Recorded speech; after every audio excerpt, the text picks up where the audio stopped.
And even after a long decade of war and financial crisis, the United States remains the indispensable nation.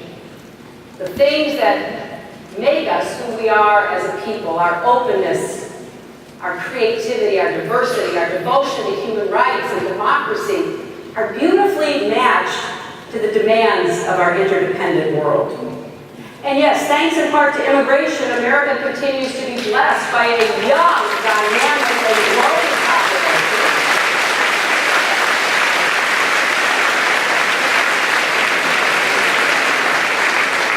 So many countries in Europe, in Asia, particularly Japan, are facing very serious problems. They have an aging population. They don't have enough growth coming from the bottom up. But we do. We have so many assets right now. You know, last night it was announced that the United States had passed Russia in the production of oil and gas. What that means for a revival of manufacturing and industrialization in this country is enormous. The auto industry was revived. Creative, smart people got together and said, you know, we're not going to lose our industry and these jobs.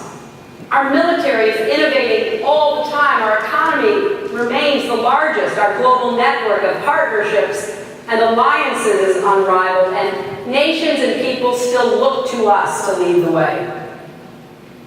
I think it's important that we recognize what is expected of us for ourselves, because there is no problem we have that we can't solve.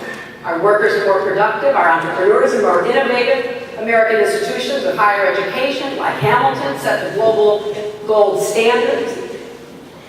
But at the core, our real strength continues to be the democratic values that reside in the American character. And we don't just stand up for our own rights and freedoms. At our best, we stand up for the rights of all people everywhere. We see it here in the Mohawk Valley, which has become a welcome refugee haven for people from around the world seeking peace and freedom and opportunity. Many of them came from Burma, nearly 3,000 since 1997. And I thank the Mohawk Valley and particularly Utica for opening up your hearts and your homes. That's really who we are. But our leadership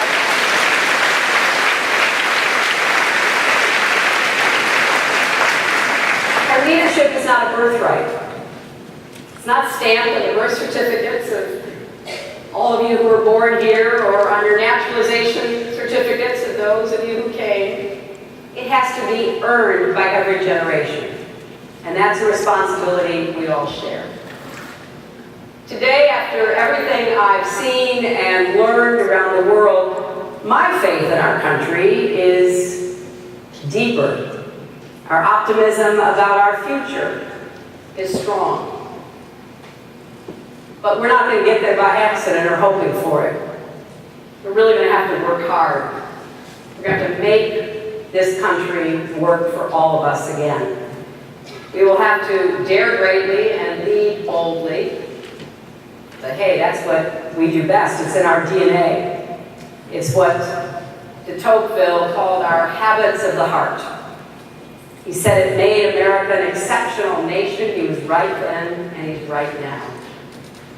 So let's take this country that has given so much to people like us, the greatest force for peace and progress the world has ever known, and resolve we are going to pull together. We're going to get out of the evidence-free zone. We're going to start looking at the facts. We're going to roll up our sleeves. We're going to solve our problems together. And we're going to build the kind of future that our children and grandchildren deserve. Thank you all very much.